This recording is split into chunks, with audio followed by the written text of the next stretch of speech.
So we seem to be reaching now the end game in Ukraine, and the big question is, will it be finished by diplomacy or will it be finished off on the battlefield? And in terms of diplomacy, it doesn't look as if things are going very well. We have Merz, Starmer, and Macron, who reportedly advised Zelensky to reject Trump's peace agreement, and which will have consequences, I guess, both for Ukraine as well as the Europeans.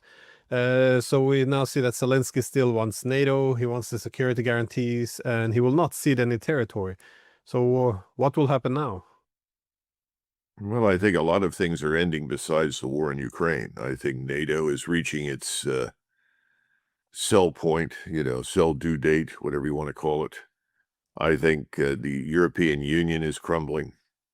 I think the governments in Berlin, Paris, and London are extremely fragile. Their approval ratings are down in, some people say, the high teens. Others say, around 30% or less. And as far as the battlefield is concerned, at least the reports that I'm being exposed to say that you have large numbers of Ukrainian soldiers now who are people that have been at most a week in uniform. They've had virtually no training and have been sent forward ostensibly to be killed. Then others are now disguising themselves as women in order to find their way through the lines. The Russians are treating them as humanely as possible because they're simply shaking their heads in disbelief that this sort of nonsense is continuing.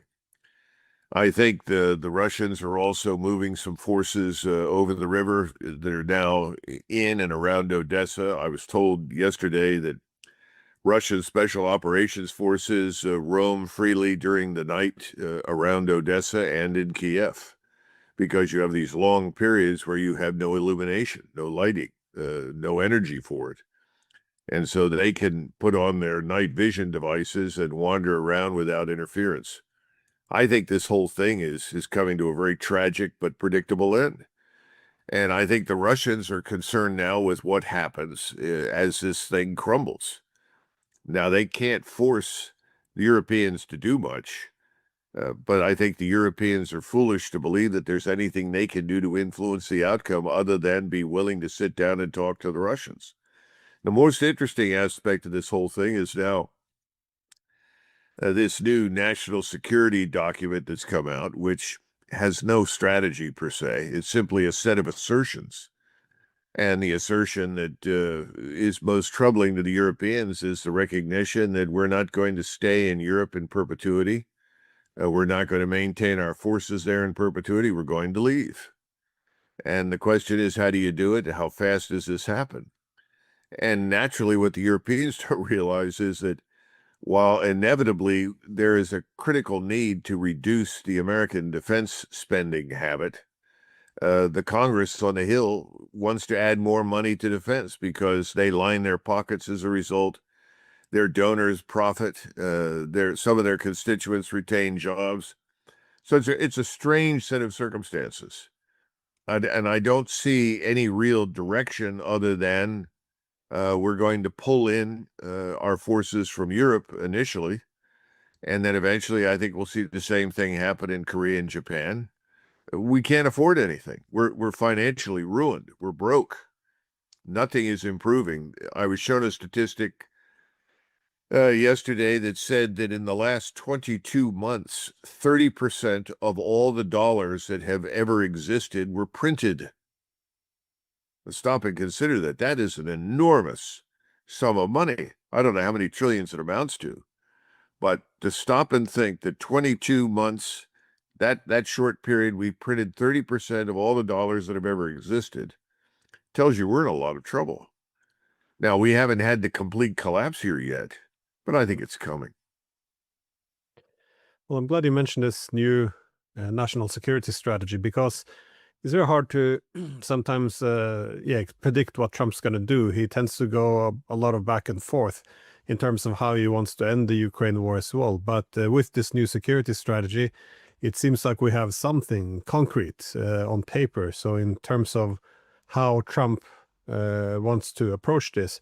But what does this new security strategy tell you about how the US will deal likely with the Ukraine war. I mean, it does deal with it directly, but I guess the wider ideas put forth in this document. I don't think there's a great deal that President Trump can do. I don't think there ever was. This was one of the criticisms I had with the dithering over the last 12 months. In fact, before he was elected, I was suggesting strongly that once he was elected to the presidency and was inaugurated, that he should begin the process of disengaging. There's not much that can be done at this point. The opportunity for Washington leading NATO in a different direction was lost back in 2022 when the first opportunity came in the form of an agreement reached in Turkey, in Istanbul. That was rejected out of hand. Subsequent discussions were all meaningless because everyone was convinced that Russia, given enough time, would fall apart, that Russia was weak, the government would not stand, that Putin was the evil dictator that under these circumstances would be willingly removed by his population. Well, it's all nonsense. But we stuck with this mantra, and even after Trump began to sober up in the run-up to his election, once he was in office, he began repeating all the lies that had become standard in NATO and across the West that were prevalent in the media. The outrageous claims of heavy Russian casualties when the Russians were taking casualties, but they weren't the heavy ones. The heavy casualties were being taken by the Ukrainians. I mean, you just had a debate and touched on some of these subjects with this British, I guess he was an admiral. I don't remember. Was he an admiral or a general? People are still living in fantasy world here in the United States and in Western Europe. The average American knows that things aren't going well economically. But, a sledgehammer is coming at you, but until it finally hits you over the head, you don't really understand what it means. I think that's kind of where we are with everything right now in the West.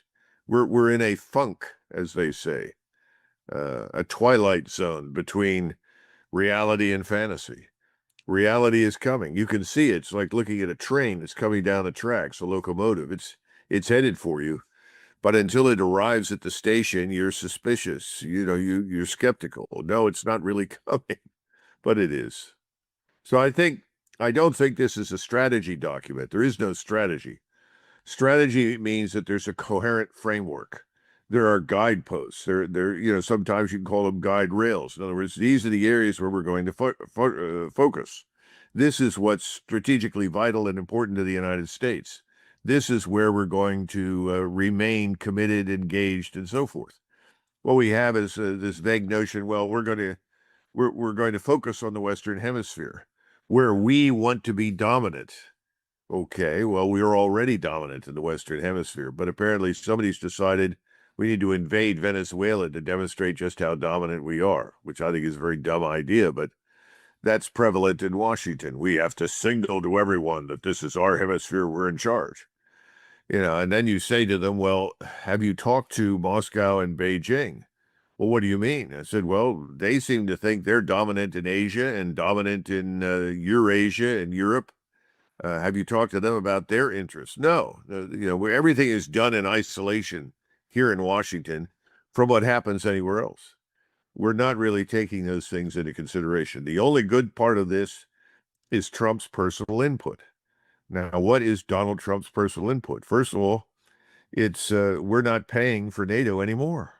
He's been against that for years. So NATO is going to be on its own. That's fine. Thank you. Now, how are we going to do that? That's absent. There's no discussion of how you move through some sort of process to Europeanize NATO. Well, it's probably irrelevant because I don't think Europe is going to retain NATO. There was a point in time in the 90s when you could have had a Europeanization.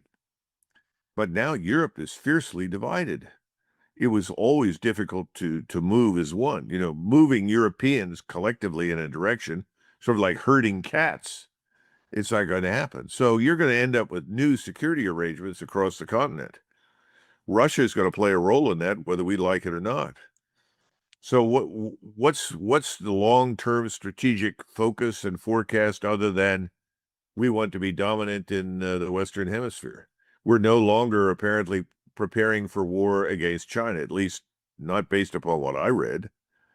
and we no longer really want to go to war with Russia, based upon the sort of assertions that I read in the document. That's not a strategy, Glenn. That's just an expression of preferences. Yeah, that's a good point. But one thing which with the security strategy, which is confusing though, is well, Trump goes very heavily after the European leaders, as you mentioned, but also blaming them for refusing to end the Ukraine war, which is also reasonable. They have become the main spoilers. That being said, if Trump really wanted to end this proxy war, he would have a lot of tools, as you suggested. He has, the U.S. has all the intelligence in Ukraine. They're selling the weapons. They're even giving weapons. They do the military planning. So to a large extent, this is still Trump's war. I understand that he still wants to hold some U.S. Presence and engagement, so Ukraine doesn't simply fall apart. But there's some basis to negotiate. But that being said, he has a lot of possibility, though, to pressure both Zelensky as well as the Europeans. How do you make sense of this, given that, well, the war kind of continues, he's just shifting the blame? Is this just narratives, or how do you make sense of this? Well, I'm having trouble making sense of the document because, again, I know President Trump, and I'm familiar with his personal views and what he would like to see happen. That's fine. But that's not a strategy. The strategy is, if you're going to disengage from the Ukraine debacle, how do you do it? He's always taken the position, I think, in his mind, that he's at the center of the universe, that he is the leader of the greatest, most powerful force on earth. Okay, sounds good. It's not true, but that's what people believe. So what do? Do you summon all of the European vassal state leaders to the White House? They all sit around in front of you and wait for you to express your views, and then they try to lobby you for whatever it is that they want. That's not really how you do business. If you want to put forward an idea, you have to have a strategic framework. That's why I see none at all. How do we end up disengaging from Ukraine and simultaneously preparing to invade Venezuela?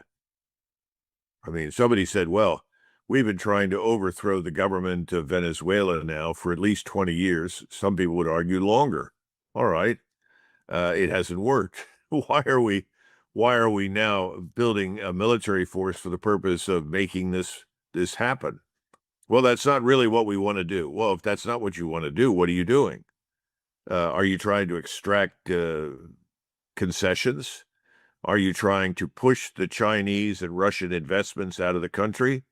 And what are you offering if that is done? I mean, well, what is the plan? Glenn, I don't see any plan. I don't see any strategy. And I think the Europeans have a right to be frustrated by that. But keep in mind that they haven't been helpful. Just as they have taken a position that you have to fight to the last Ukrainian, defend every inch of ground, return everything to Ukraine. They pretended this Ukraine construct was always something much more than it was. Ukraine's never been a nation state. This was just a construct created by Lenin to satisfy the needs of the Soviet state system, which he devised to enhance Bolshevik control and influence. Now, it doesn't mean there were no Ukrainians. It doesn't mean there aren't Ukrainians. But the point is, nobody has sat down and looked at this thing objectively and said, well, how do we sort this child? How do we come out of this? How do we avoid future conflict? It's as though everyone wants perpetual conflict. And I think you can make an argument for that. The ruling globalist class in Europe wants conflict against Russia. Now Trump has said he doesn't. But at the same time, he's got a Congress that is bought and paid for by other interests. I mean, sometimes when I look at the Senate, I think there are African warlords that have a greater sense of obligation and devotion to the country that they live in than the people that are in the Senate or the House. They're all receiving so much cash from so many different donors and so many different sources of influence that the notion that there is a national interest is lost. So at this point, even Trump's assertions of what I want to do are meaningless. because there's no path to get there. There's no readiness to follow it on the hill. So where are we headed, Glenn? I think we're headed right now nowhere. I think events will continue to happen to us. We will react. We will not initiate.